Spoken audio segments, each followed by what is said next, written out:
Okay, so we are going to go ahead and get started tonight. So thank you guys for joining the webinar. We are going to discuss talking about paying for college and how financial aid works.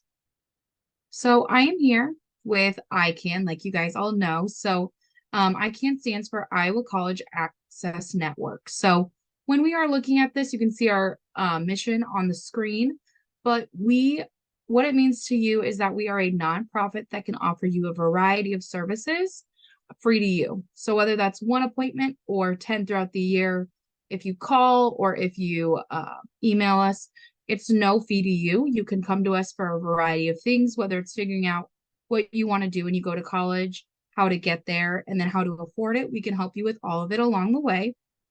So specifically for this presentation, we would be able to help you with the FAFSA as well as once you filed your FAFSA, looking at those financial aid offers, we can help you with that as well and comparing. So never be scared to reach out to us with any questions. You can always schedule an appointment virtually. So you can schedule an appointment virtually online at our website, icansucceed.org.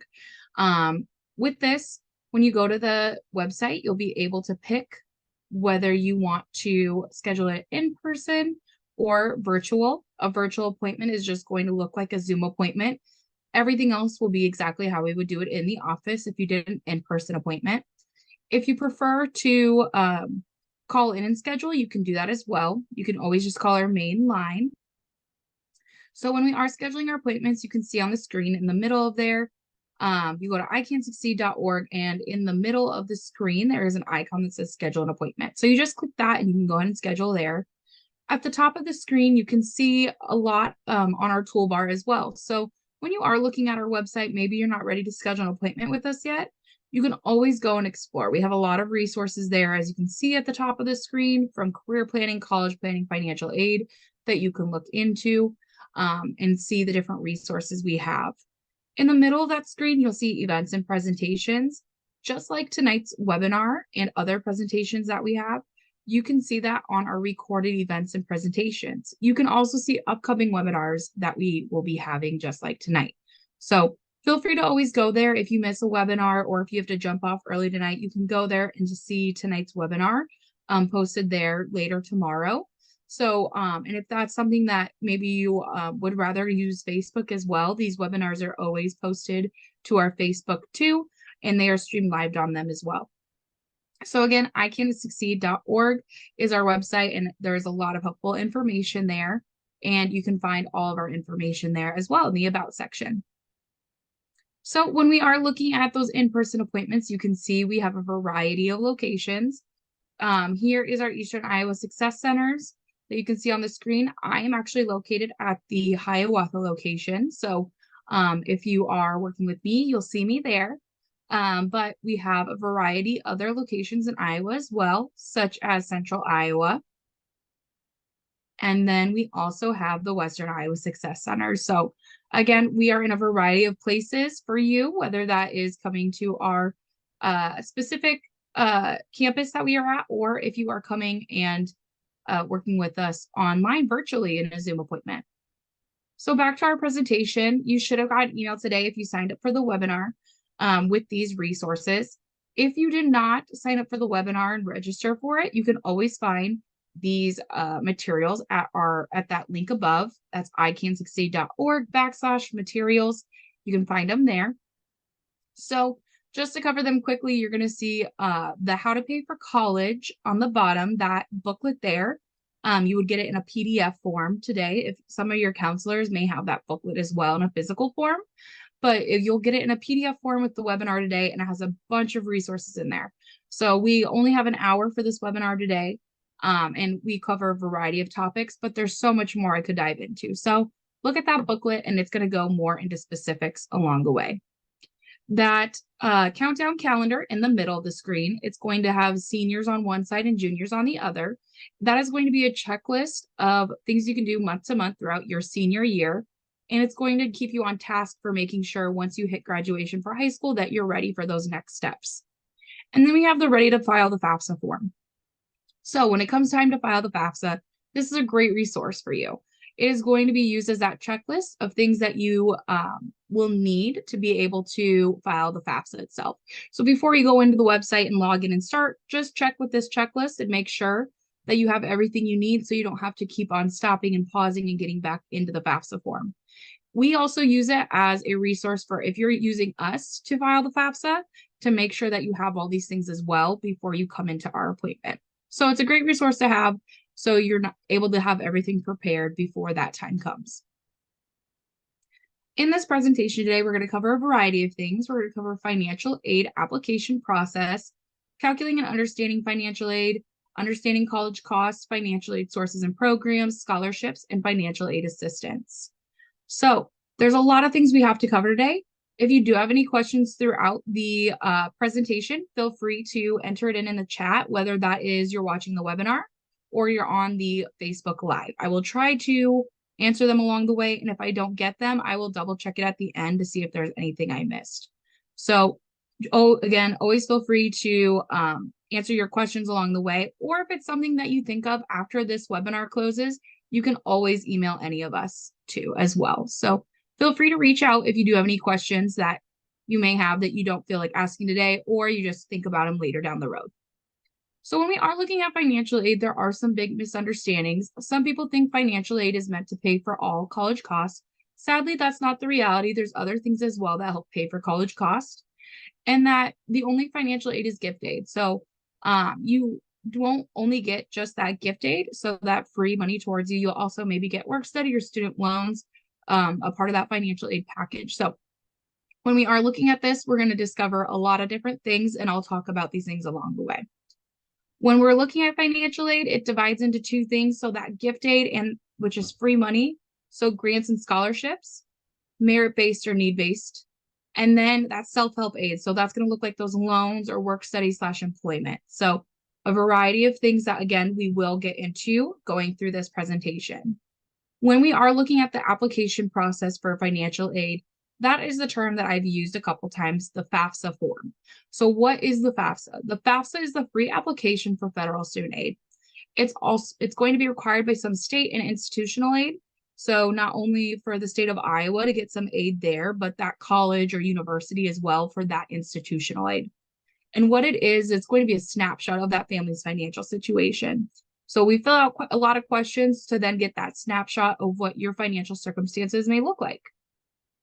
Why we should file that FAFSA is going to be not only because it's required for federal loans, but it's also required, like we said already, for that state of aid.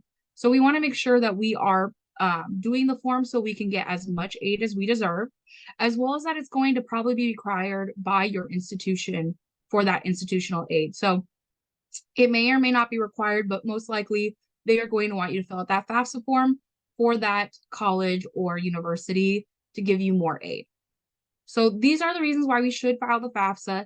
And now we're going to dive a little deeper into what the FAFSA looks like. So again, that FAFSA is that free application for federal student aid. What is different this year, so for seniors that are watching versus juniors, just know that we're hoping that it goes back to how it was. It usually should be filed within that fall of senior year. But for the seniors this year, you have a different kind of year. So there are a lot of changes that have happened to the form due to laws that have been put into place. And so they are still finishing up on the form. So the form has been delayed. For this reason, U.S. seniors will not file the form until sometime in December. That date has not been released yet, so we are still waiting on when we will know when the form will be open for anyone to file. So for seniors or people that are in college, the form will not open for the upcoming school year until sometime in December. If you're wanting to stay up to date with that, you can always sign up for our e-alerts on our website.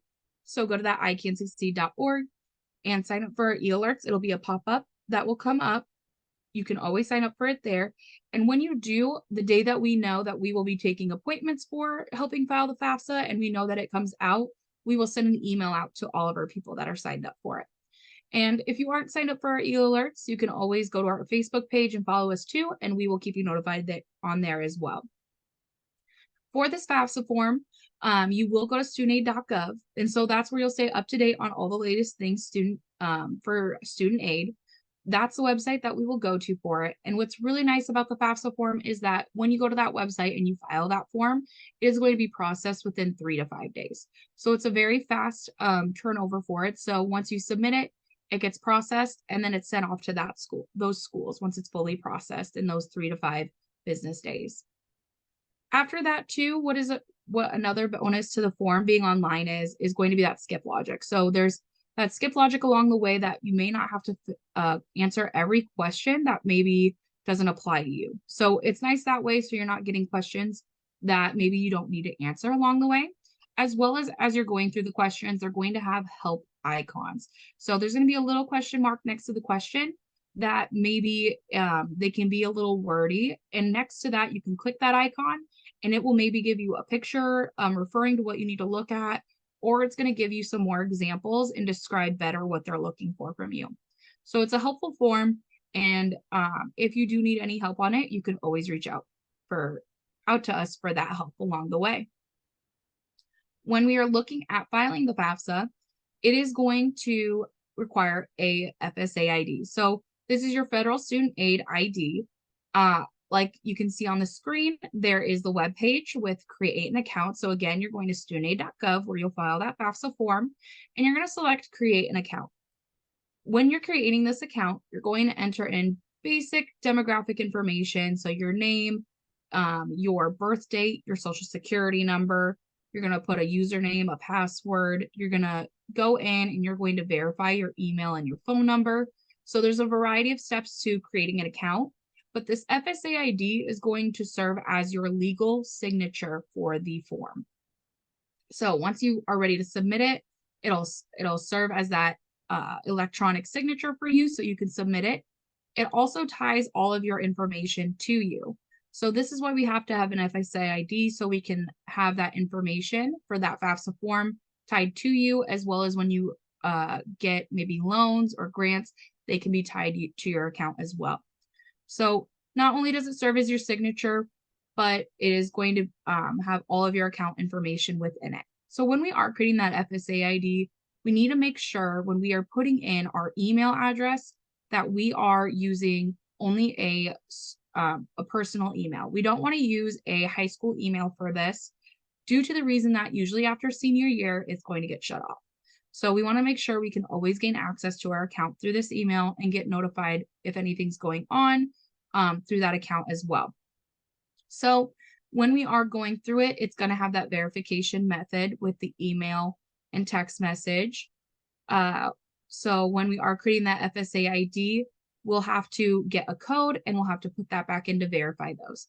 It will have you do that authentication due to the fact that, say, maybe we forget our password or our username down the road, we can always access our account that way as well as your username can be switched out for your email or phone number too.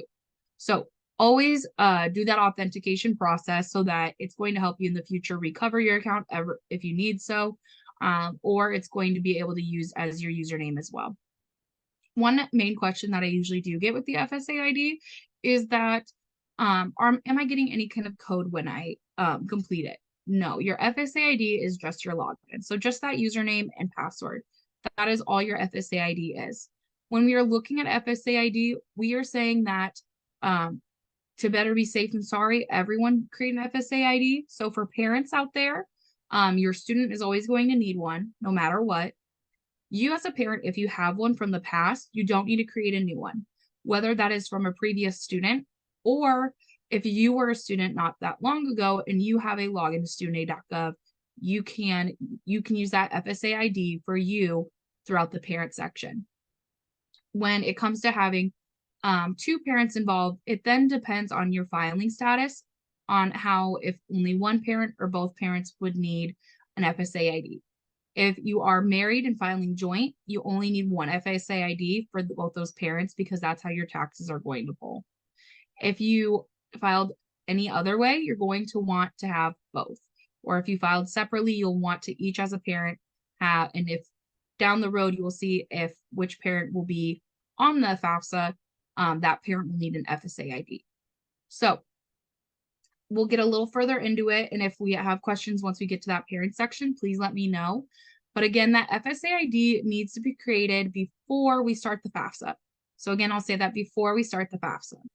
It used to be that you could create the FSA ID on the same day as filing the FAFSA and be okay.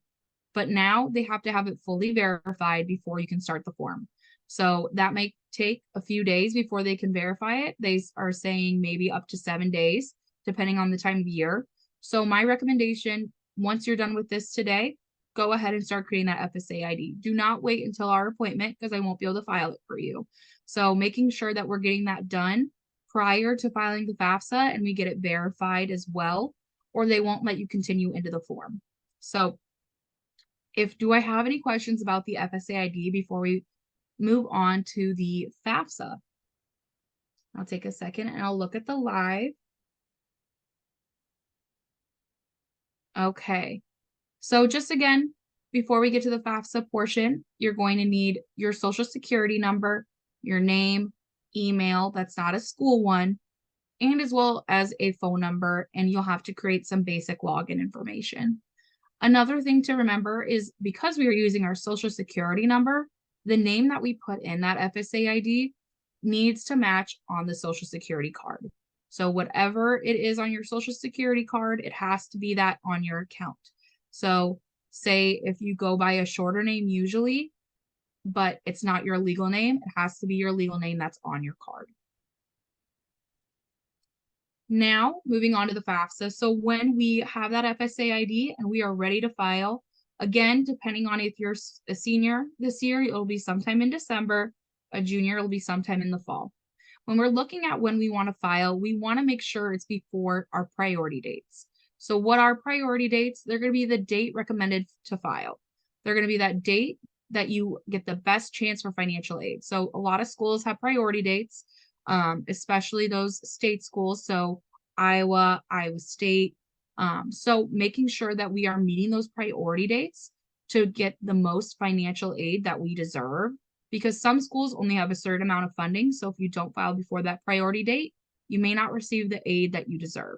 So that's why when we're looking at priority dates, say you have a February 1, March 1, and a July 1. You want to make sure that your FAFSA is done before that first priority date so that you're getting it done before that February 1 date. So again, these will come out soon, or just talk to the financial aid office as well. We are wanting to make sure that we're getting everything done before that date so you get the best chance of financial aid that you deserve. So when we are looking at the FAFSA, there are some tips that we have. So making sure that you have all your documents, which you can use that checklist for. So those the taxes with those 1040 forms, W-2s. A lot of times I tell my clients just that folder that your tax preparer gives you, bring that, as well as just double check that we have those W-2s in there. Sometimes they are and sometimes they're not. As well as if you are filing the FAFSA on your own, that you're just making sure that you're reading your instructions carefully.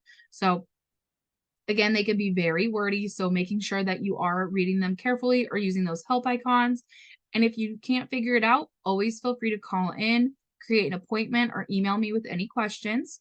Don't be afraid to ask your counselor at school or maybe a financial aid office as well. And then keep a copy of your records, so making sure that you can just refer to those, as well as that you're completing the FAFSA every single year. So every single year that you are in college or as your student is in college, you're going to need to complete that FAFSA. This is because families' financials change year to year, so that's why we have to keep up to date and do it every single year to make sure it's an accurate reflection of your financials for your family's situation. So again, studentaid.gov is where you're going to go for that to file the FAFSA. So once you've logged in, you're going to click start here on that page, and then you'll begin the form. Once you've began the form, it's going to try to find out if your student is a dependent or an independent. When we're looking at this, there are several questions it will ask you. If they can say yes to any of these, it will qualify them as an independent. If they can say no, then they are a dependent.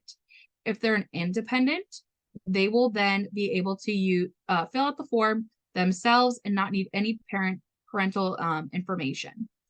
If they are a dependent and they can answer no to all of these, then they will have to, they will need their parents' information. So when we are looking at this, qualifies them as a dependent or an independent. Were you born before January 1 of 2001? So for this year's seniors, these questions are going to be phrased in their way. The years will look a little bit different for the juniors. So again, were you born before January 1 of 2001? If they were, they are an independent. So once they've turned 24, and they'll be 24 beginning of that school year, then they're qualified as an independent. As of today, are you married? So if they're married, they're an independent. At the beginning of the 24-25 school year, will you be working on a graduate program? So once they become a graduate student, they will then be an independent. Are you currently serving on active duty in the U.S. Armed Forces for purposes other than training, or are you a veteran of the U.S. Armed Forces?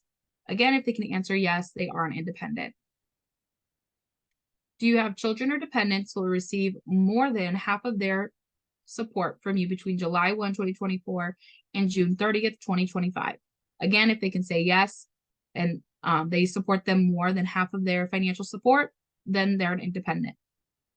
One thing I like to point out is that, say the student has a child, but their parents are providing, the student's parents are providing more than half of the financial support for that child of the students, then they would technically qualify as a dependent because they're not providing their own child's most of their financial support. So that's something to consider. At any time since you turned 13, were both your parents deceased, were you in foster care, or were you a dependent or ward of the court? If you can answer yes to any of those things in that question, you are then an independent. As determined by a court in your state of legal residence, are you or were you an emancipated minor or in a legal guardianship? At any time on or after July 1, 2023, were you homeless or at risk of being homeless as an unaccompanied youth? Again, if you can answer yes to either of those, you are an independent. So just one thing to point out, if you do answer yes to any of these and you qualify as an independent, what will happen is schools have checks and balances because they will be asked about this information down the road as well. So they will reach out to you, each school will, that you have wanting to that you're sending the FAFSA to, and they will ask for proper documentation. So they may send you some paperwork to fill out, as well as they may need some legal proof or other paperwork in addition to what they're sending you. So again, it's not universal. It's based from school to school and maybe the circumstance. So just expect them to reach out to you and having them ask certain questions to you as well. Another thing that may occur is unusual circumstances. As you can see on the screen, there are some things that could qualify.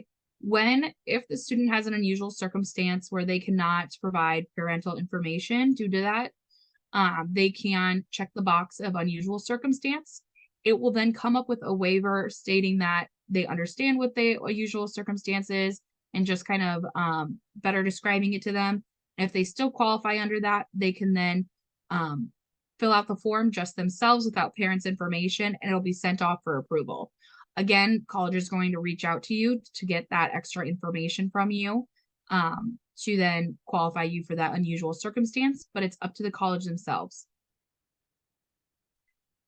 This year, one of the big changes of the FAFSA form when we are looking at it, after we know the student is an independent or dependent, it is a role-based form. So say the student is a dependent and they will have to provide parental information. They are then going to have to fill out the form themselves. Again, that basic demographic information. And from there on, then they are going to submit it and start with sending it to the other contributors, which we'll get to in a second. So with the role-based form, each contributor or role on the FAFSA will be able to see only the questions associated in their role. So the student will see theirs and the parent will see theirs. Unlike the form prior for parents who have filed the FAFSA before, you used to be able to start with the student or the parent and see all of everyone's information all the way through. So this time, the student will log in with the FSA ID and only see the questions that they are required to answer. It will not have the parent's questions or answers on it. And the parent or spouse will only see their questions that are tied to their role as well. So once we have completed both sides of the roles, then they will be submitted. And so once we have submitted both of them, it'll then get processed. if we are looking at like those priority dates, we have to make sure the student side as a contributor is done and the parent side as a contributor is done. So with that, they have to be successfully all filled out, submitted. So that means they have to do that electric signature at the end as well. So once they've done that, then the whole form itself will be submitted. Not one can just be done and submit and it starts the processing. So you have to have both sides of it done to have it be processed.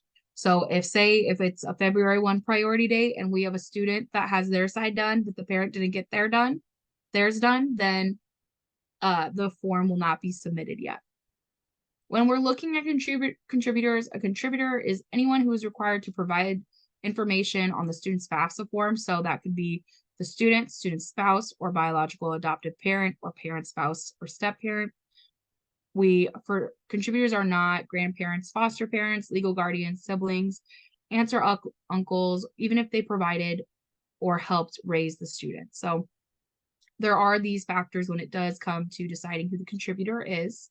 If you do have more questions on it, or when the time comes and you're trying to remember, that checklist as well at the beginning does have that information.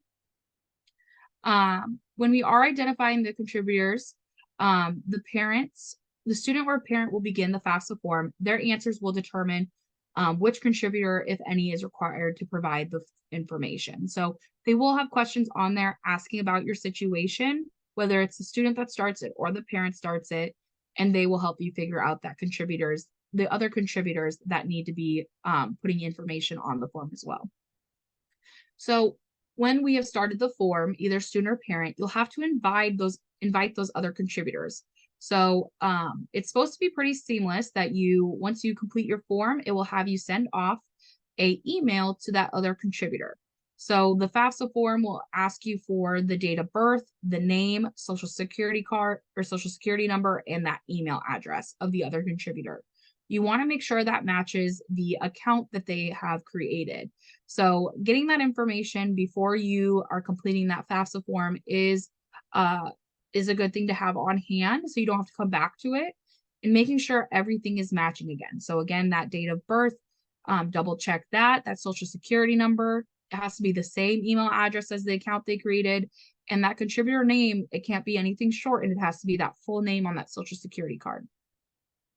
And once you've completed it, again, that you will be able to submit it. So when the contributors are providing that personal and financial information in their own section of the FAFSA form, they are not financially responsible for the student's educational costs. That's one thing to point out.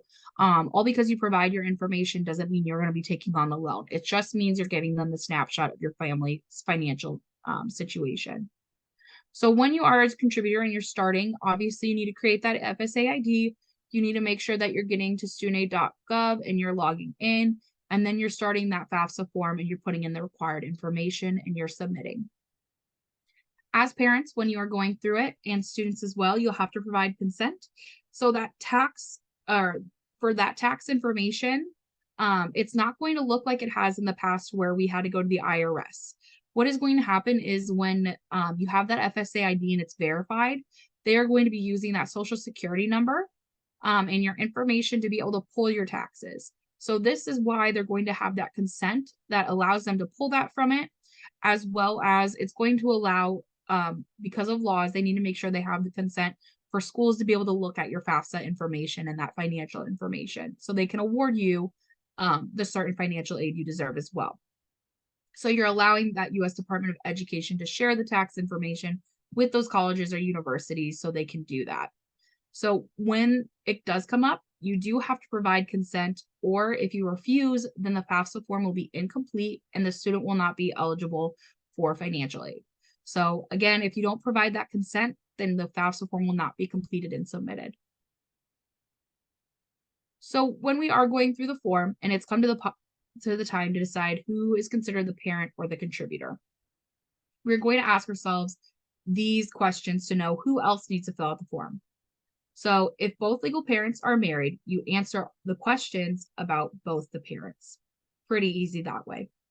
If both your legal parents are unmarried but live together, again, you're still going to fill out the form with both of their information together. So they'll both fill it out together. you will have it joined. If your parent is widowed or single, answer the questions about that parent. So it'll just be about that single parent. If your widowed parent is remarried as of today, answer the questions about the parent and your step parent.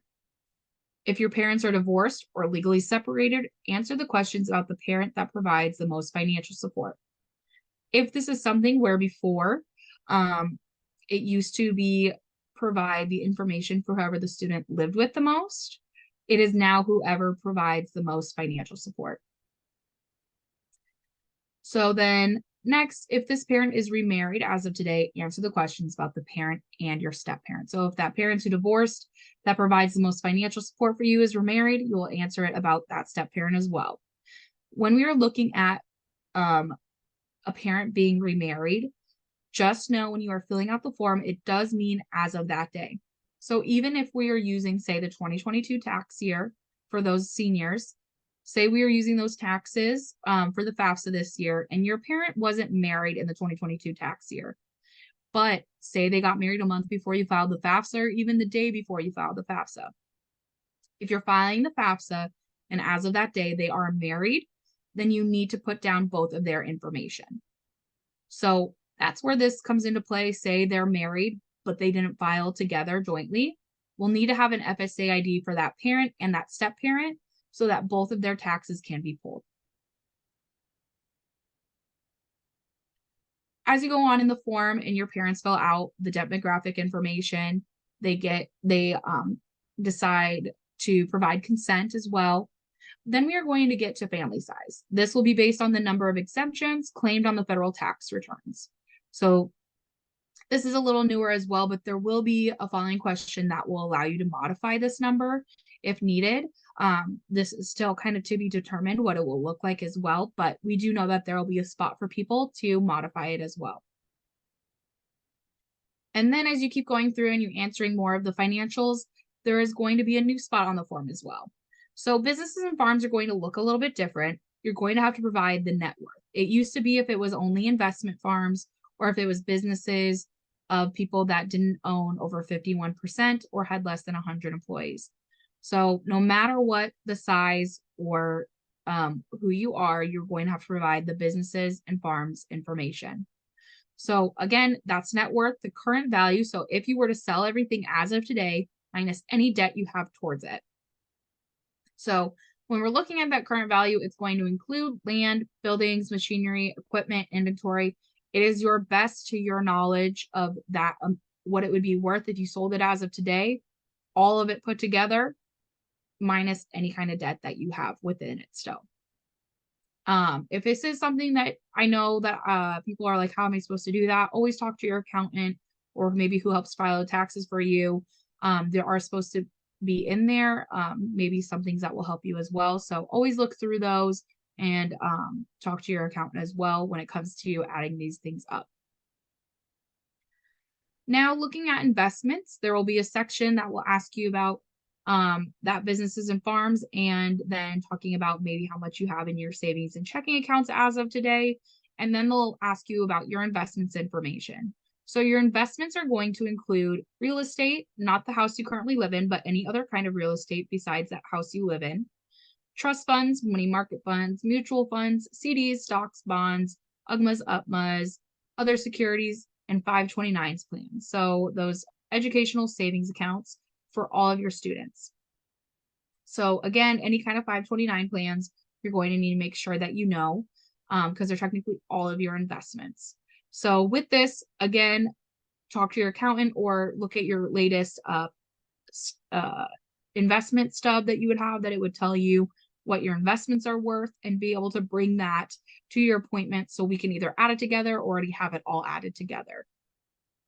When we are looking at investments, you can see what we already talked about you would include, but what's not included is going to be, again, the home you live in and any kind of retirement. So life insurance values, 401ks, Roth IRAs, pensions, annuities, IPERs. So again, if it's retirement money that technically you can't access as of today, you are not going to include it within your investments.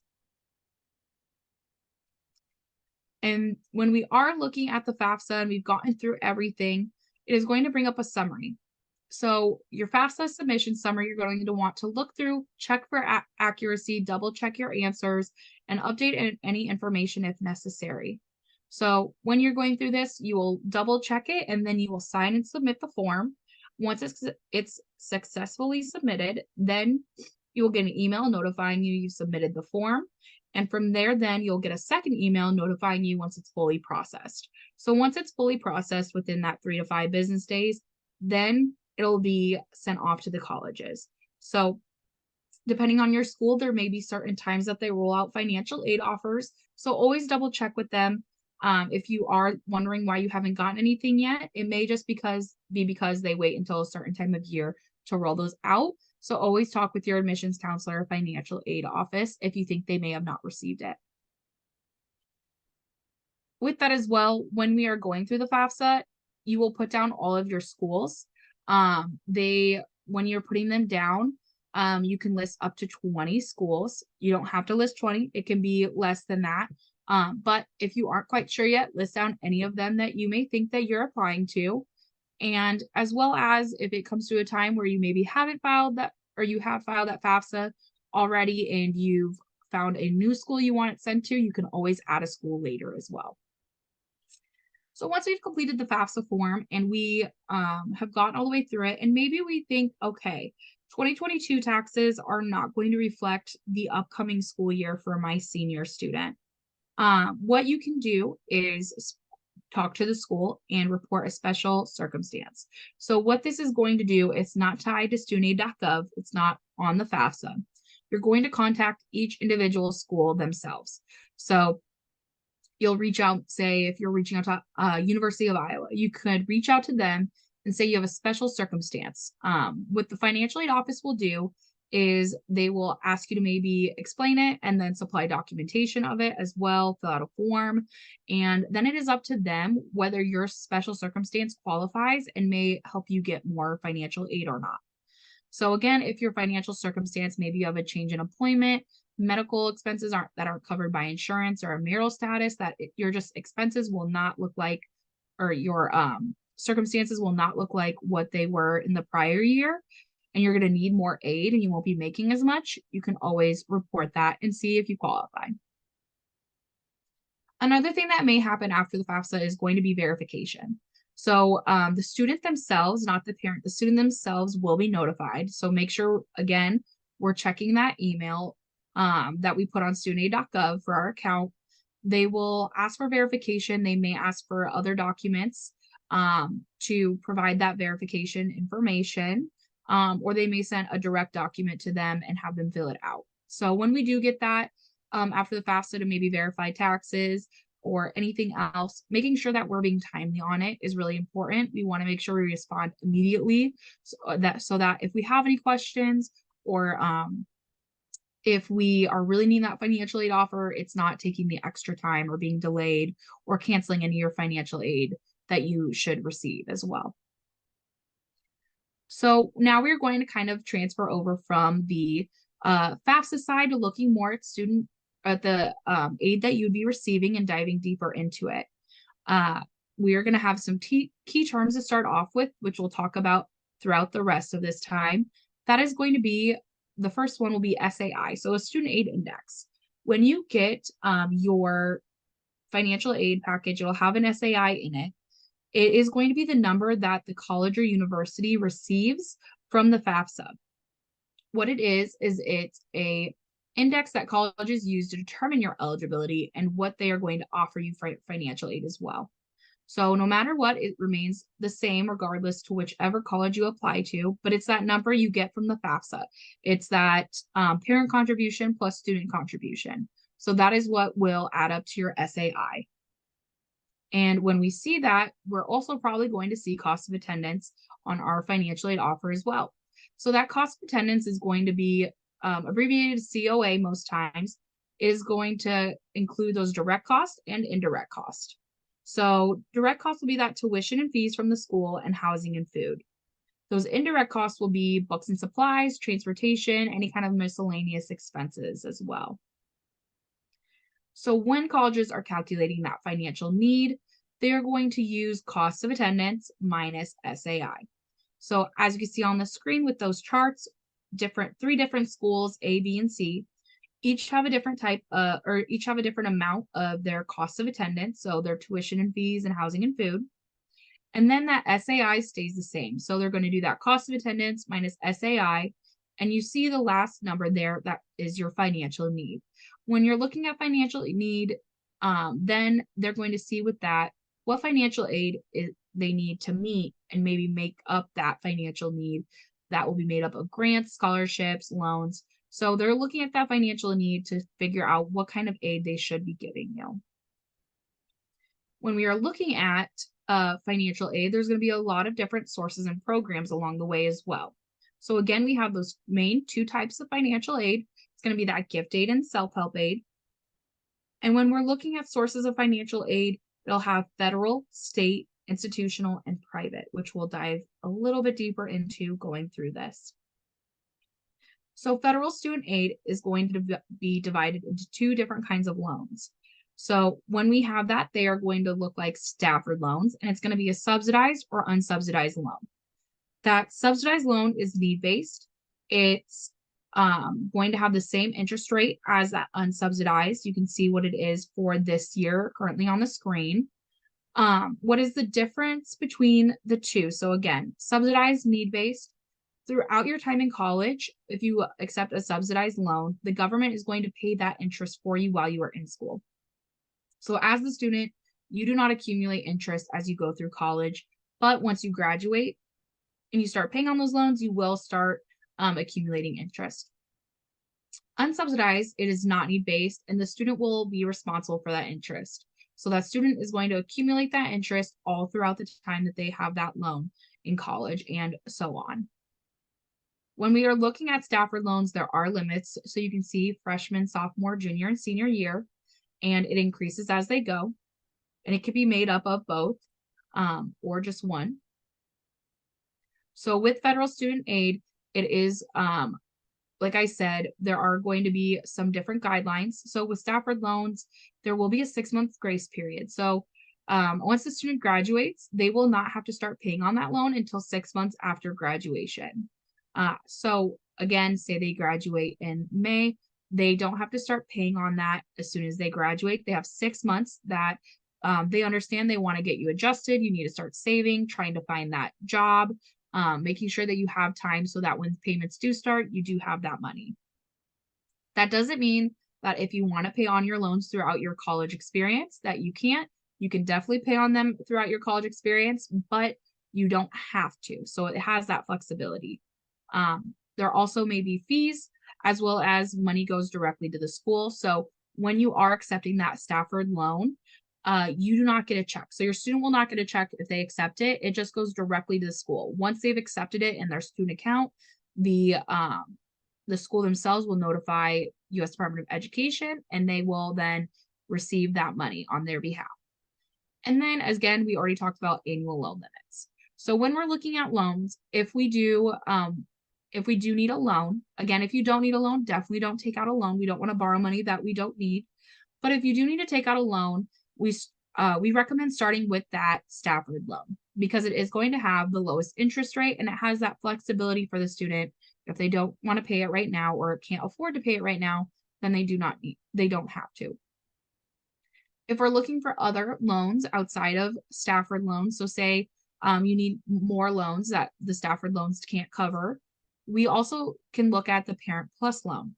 So with the Parent Plus loan, it is directly tied to the parent. It's not tied to the student. It is going to be interest bearing. When you decide to approach the Plus loan, it will have an interest rate as well, as you can see on the screen, that will vary year to year, could have fees. It will then require a parent credit check. And what it will be is, so if you decide that you want a Parent Plus loan and you want to try to receive one, you will then apply to it, get that, you will then get that credit check, as well as when you're looking at it, you can't just borrow however much that you want. You will then, if you decide to take out a Parent Plus loan, it'll be that cost of attendance minus any other aid received.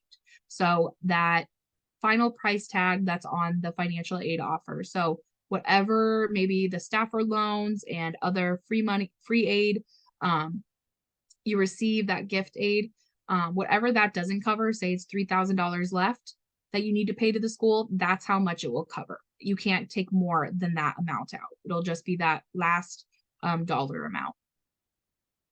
So when we are looking at loans and say that you need more than a Stafford loan, we want you to compare everything else out there. So if you're a parent that says, I do not want to take out a loan for my student, that is definitely okay. There's a variety of options for private loan lenders. But if you're a parent that's wanting to compare the Parent Plus loan to maybe what outside loans offer, definitely do. You could possibly get a lower interest rate at outside places due to the simple fact that every place is different, and depending on your circumstance and your financial situation, you may have a lower rate at some of these other places. Another thing I like to point out on this screen, ISL education lending, even if your student isn't going to take out a loan through them, I recommend going to their website. We'll talk about it in a second. They have a scholarship, so you can find it on there, as well as it's a great resource for students. It explains a lot of things about the loan process as well, and you can always talk to someone about loans too there. So always use that as a resource if your student is trying to figure out what the loan process looks like as well.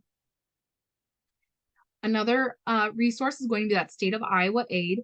So on the screen, you can see that you can find more information about the State of Iowa Aid through iowacollegeaid.gov. You'll have to be able to qualify for these as well, but for these ones, you only have to file the FAFSA to be able to qualify for them. So just by filing that FAFSA form, you could possibly qualify for these as well.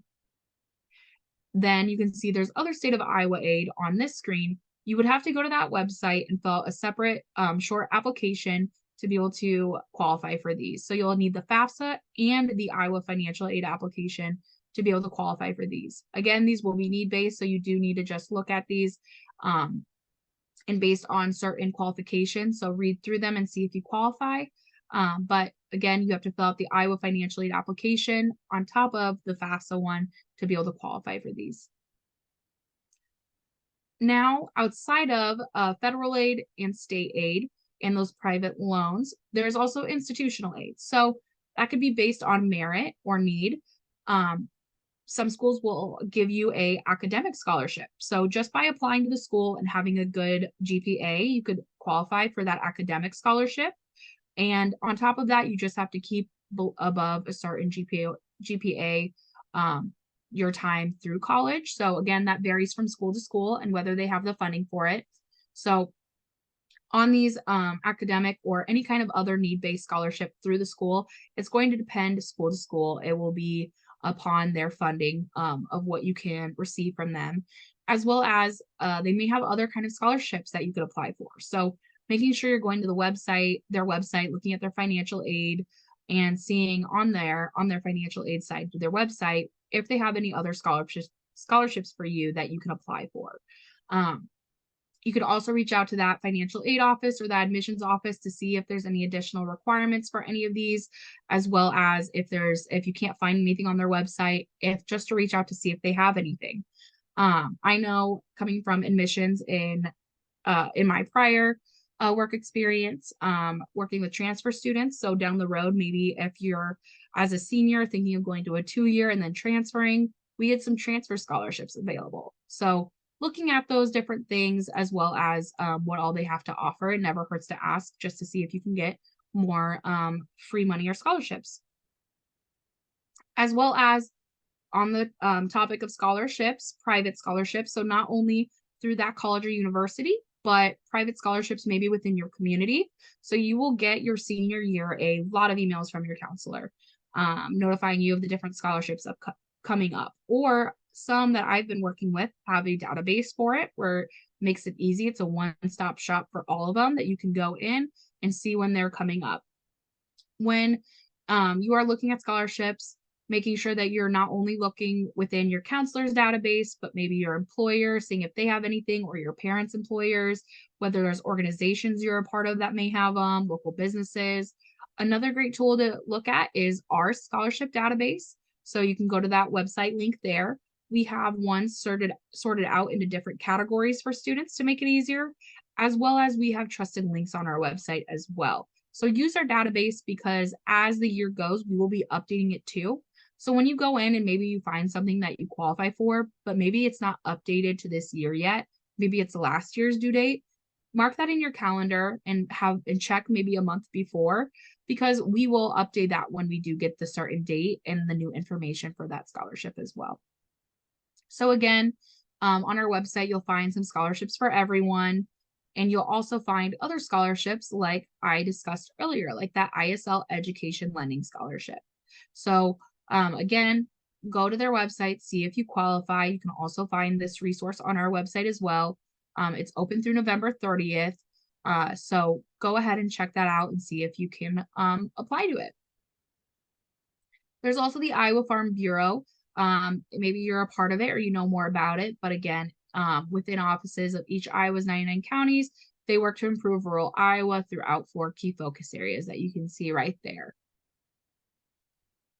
So what it is, it's going to annually awards 2,500 renewable scholarships to students who are pursuing 2 or 4 year college degrees, majoring in ag-related field or one of the supporting rural Iowa, i.e. education or nursing.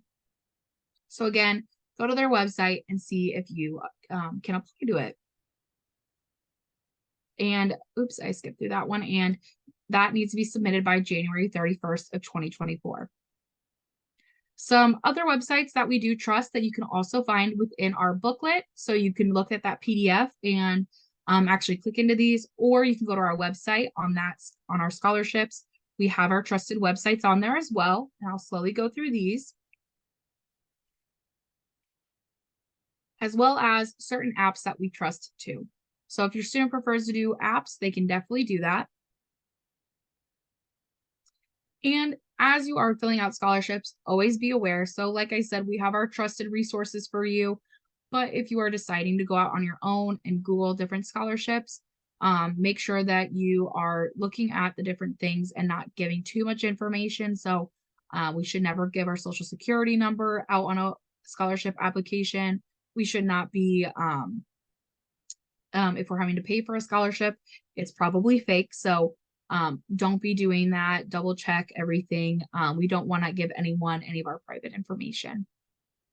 If you are wanting more information about scholarships and the process or tips, we do have a webinar coming up for it. So next week, Wednesday, again, this time, we will have a webinar for that. So feel free to come back and do that. It will talk about the search, cover letters, letters of recommendation, how special tips for essays. So again, come back and learn more about that process. Or always feel free to schedule an appointment with us and we can help you with that process as well. Now, when we're diving deeper into financial aid offers, so now that we know what we're going to see within one, now we can kind of explore them a little bit more. So financial aid offers, when we're reviewing them, they're going to look a little different depending on the school. So each school does not do it universally. Whether it's sent to you through mail or it's sent through an email, I know the most common way now is that they are sending the email to the student stating that they need to go check their financial aid portal within their student account through the school. So that college will send them, again, information on their student account already, and they should have gone in it, but then they'll need to look at their financial aid portal to review that financial aid offer. So this is where we're going to go in and accept and decline things. But again, depending on the type of financial aid offer you get, may mean that you need to, if you get it in the mail, you may need to sign and date it and send it back.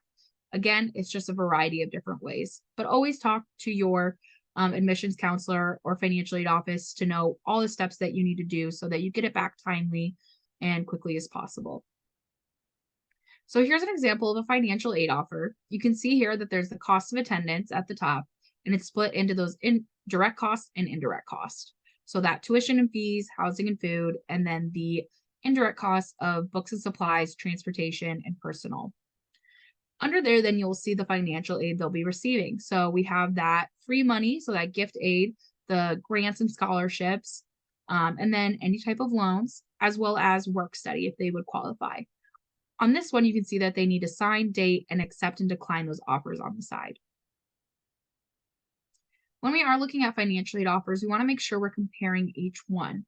all because one has a bigger, maybe direct cost. We don't want to count it out right away, because you never know what things you're going to receive in aid. So looking at these two schools, you can see that there's a significant difference between the two. Now, because of their budget, they can offer different scholarships and grants. So by the end, you have that remaining cost that is about the same. It's only $50 off. Again, when we have that remaining cost and then maybe we have some personal savings or other things, then you have what you may need to borrow. So maybe college A was more expensive, but it was their dream school. Now we can see that there's only a little bit of a gap, that maybe working extra hours or maybe a 529 plan that we didn't know about can cover and help us. When we are looking at financial aid offers and it does come to situation or decision time, we want to make sure that we are looking at those remaining costs of scholarship grants and then seeing what we need to do from there. So that leftover amount, say we have $5,000 left over that we need to come up with. This can look at maybe we are taking out one of those Stafford loans, so those federal loans, or we're looking into a private loan option, as well as we are maybe doing a payment plan. So a lot of schools will have payment plans where you can talk to the business or financial aid office and set it up. I know, again, from my prior experience, our most used one was the 12-month plan. So the month before school started. So if it starts in August, in July, you'd start paying. You would do that 5,000 that's left. You divide it into 12 months and you pay your a smaller amount each of those 12 months. So it's an equal amount spread over that 12-month period, but it's a lower payment that maybe that student can pay off or make more manageable throughout that year versus trying to pay 5,000 right out of pocket. So definitely something to look into that would help you throughout the year to not have to take all that out right away. What's also nice about a payment plan is most times it does not prevent you from registering for classes. So look into that, as well as maybe we are working to pay that balance. So maybe we're getting a job or we're maybe working extra hours during the school year or maybe during the summer before. These are all things that you can make a combination of or focus on to make sure that you are able to afford that school experience. So when we are looking at financial aid and we are discussing these offer letters, that we are looking through it and making sure that we are being realistic. Obviously, tuition may increase throughout the years that they're going to, and that we need to make sure that we are exploring all of our options, and it may not, all your financial aid may not cover everything that you need to pay. So this is why we recommend now talking about it tonight, go home, or later on, making sure that we're talking about this. So then when it does come financial aid offer time, the students aren't blindsided with what they may have to cover for their college experience. Making sure that they know the requirements that you expect, or that we are looking at what we may have to pay so that we can know how to prepare for it now versus it's the summer before and we're trying to figure out where the money is going to come from. When we have when we are finalizing those financial aid offers, so you've selected a school and you've decided that's the one that you're going to as the student, there are going to be things that you have to do. So again, you may have to sign that award letter and return to the school, or you may have to go accept it through that student portal. Make sure you're going and accepting and declining offers. If you don't accept a student loan, then you will not receive it. And it does have a certain date. It will run out that you don't get to accept it any longer. Doing any other thing that you need to do, like register for orientation, that you're getting onto that student portal. You don't want the first day of classes being the first time you get into that student portal. Then if you need to make that a payment plan, that you are doing that, you're completing your paperwork accordingly. If you are taking out a Stafford loan, so those federal loans, if you as a student are taking those out, you have follow-up procedures. So that is going back to studentaid.gov. You will have to do a promissory note, as well as you will have to do some entrance counseling. So first you have to accept that financial aid offer. And then once you've accepted it and you've accepted that federal loan, on studentaid.gov, you will have an alert that will come up with that mastery promissory note and that entrance counseling. And once you have that alert, you can begin it and you can get through it. And it doesn't take long, but it's going to explain to you exactly what you're taking out and explain to you more about the loan process and what it will look like. So making sure you're doing that and you're finishing your part on those student loans. Again, if you are wanting more help on financial aid offers, always visit an ICANN center or create an appointment with us, as well as feel free to always call in, email, or check out our presentation online too about diving deeper into that financial aid offer. So if you are looking for assistance when it comes to financial aid, always talk to your school counselor, talk to that admissions office and financial aid office. They're going to firsthand be able to tell you the specifics for your school, since they're working directly with that financial aid offer and what the school has to offer, as well as always reach out to us. We are more than willing to help. And if we can't answer your question, we will get you someone who can. So please always use us as a resource. If you are looking for other helpful resources, SP3 Student Planning Pointers for Parents is another great resource that will be an email service for our students in 8th grade through 12th grade. They send you alerts throughout the year, as well as when you sign up, you will be entered into quarterly drawings for 529 college savings plans. Another helpful tool for students and parents is the virtual college coach texting program. So Iowa College Aid is putting this on. It is a program that's going to help students prepare for college, as well as help parents know what deadlines are coming up and what needs to happen throughout the school year.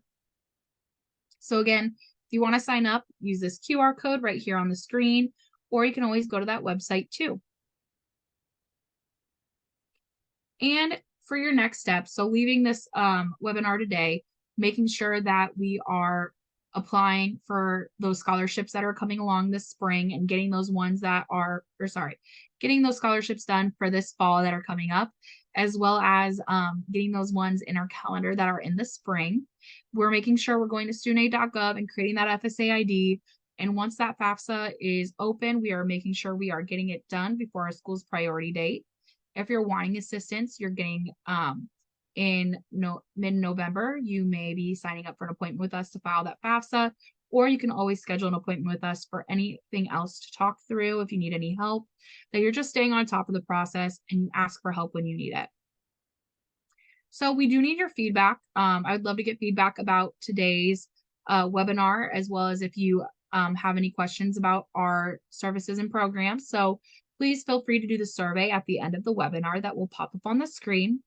And if you are wanting to find us on any social media, like I said, we film or we post these webinars every single Wednesday once they're completed on our Facebook page, as well as you can watch them live there. You can see the other social media platforms that we're at as well, that we will be posting everything and anything when we know about it, whether that's scholarships or tips of the week, as well as alerts about the FAFSA. So always feel free to find our YouTube, Instagram, Facebook, and Twitter. And I want to say thank you so much for coming today and listening to the financial aid process. But I will stick around for a few more minutes and look at the chats, but I will end the webinar at 6:40 if I do not see anything else in our webinar chat or Facebook Live. Thank you again all for coming and listening.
Okay, so I did get a question.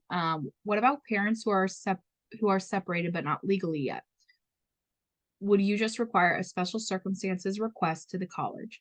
So right now, you do not legally have to be separated, but I'm not saying that that may not change once the official form comes out. So this is something that's a little bit up in the air still. But when it comes closer to date, definitely reach out with that question again. So again, right now you don't legally have to be separated, but that doesn't mean that when the official form comes out, that that will not be a actual requirement.